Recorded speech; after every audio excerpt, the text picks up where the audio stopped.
Hi everyone. So a viewer was asking me recently about why is it that INFJs often don't seem to be able to take their own advice in situations of various sorts.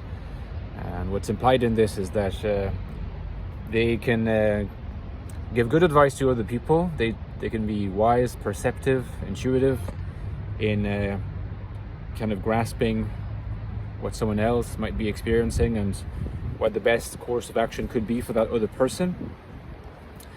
But for some reason, they're not as good when it comes to taking their own advice, right? So of course, that can apply to everyone.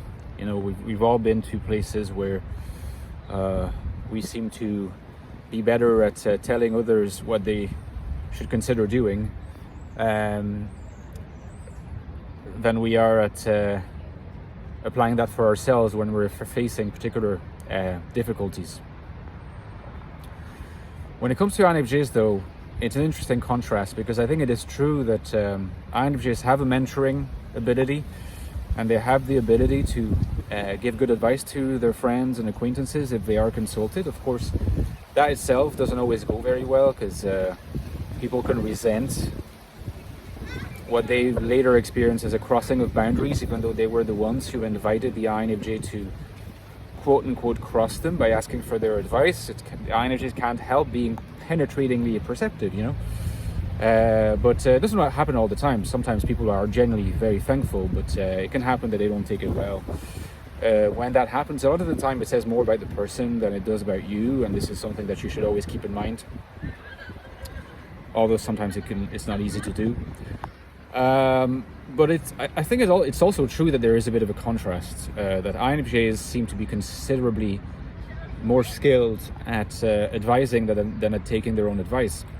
And I think the one way we can understand this is by using a kind of traditional, 4 cognitive function model, and considering the fact that a lot of people who aren't very good at taking their own advice are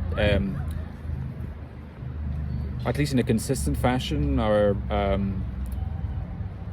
strong FE users or relatively high FE users. INFJs are among them. These people tend to be quite FI blind. They tend to be able to universalize particular issues, which is why they can generalize and give that vibe of being kind of mentor-like, because they can generalize and talk about various types of issues and the ways around solving these issues in a kind of lecturing way, because they can generalize. That's the depersonalizing, universalizing method that is intrinsic in the use of the FE function. Those, by definition, who do this the most are ENFJs and ESFJs. But INFJs will do that too. Don't forget they're NI auxiliary. FE auxiliary, NI dominance. So by definition, INFJs will tend to experience a certain, in the first place, a certain sense of aloofness from the capacity to link the emotion, because everyone experiences emotions, and INFJs do too, but linking the emotion to the frame of mind that needs to follow from that emotion. So it's difficult for INFJs to use the pure experience of an emotion as a guide to action. They need to rationalize and universalize and depersonalize first.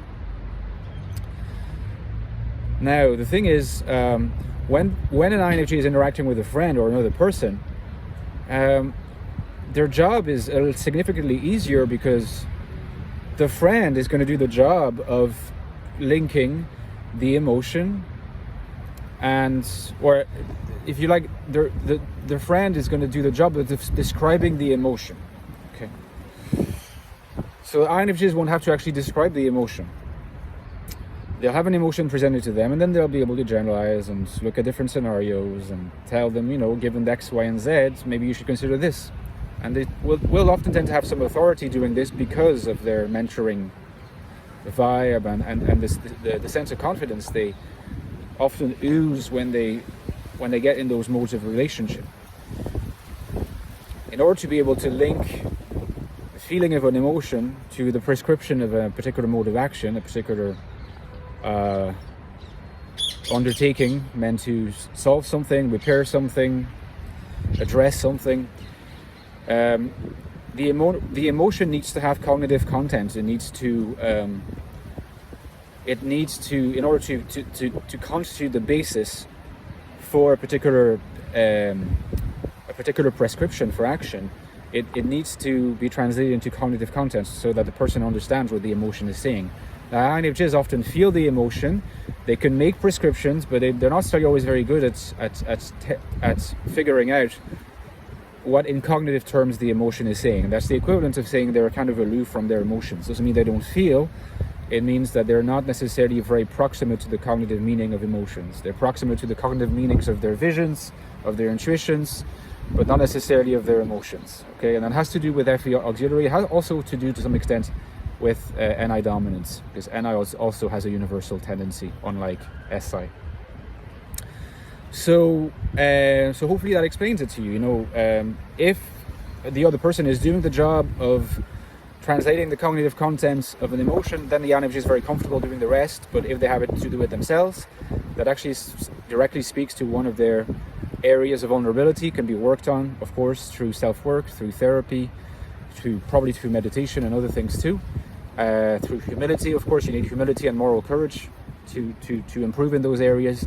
It can be done, but not everybody starts equal in that respect, and at least in this regard, FI dominants are at an advantage, at least earlier on. But through a lot of self-work, you can easily get to that place. Okay, so let me know in the comments what you thought, guys. And don't forget that if you're interested to know more about INFJs, how INFJs negotiate the modern world, how INFJs can negotiate what sometimes feel like is a hostile world, where they feel they need to hide, to shy away from certain interactions or responsibilities because it seems like it's an inhospitable world to INFJs. Well, this book, The Infinite Soul, INFJ Life in the Modern World, looks at all these questions and aims to tell you that the key to purpose, value, and meaning in the life of an INFJ in this world is actually to be authentic to your INFJ-ness. But of course, it's a complex process, and this book is really going deep in terms of looking at all the facets of it. So get the book at the link below, the first link, if you're interested. And don't forget that the book has a prequel where I lay down some basic concepts of the INFJ mind and INFJ experience,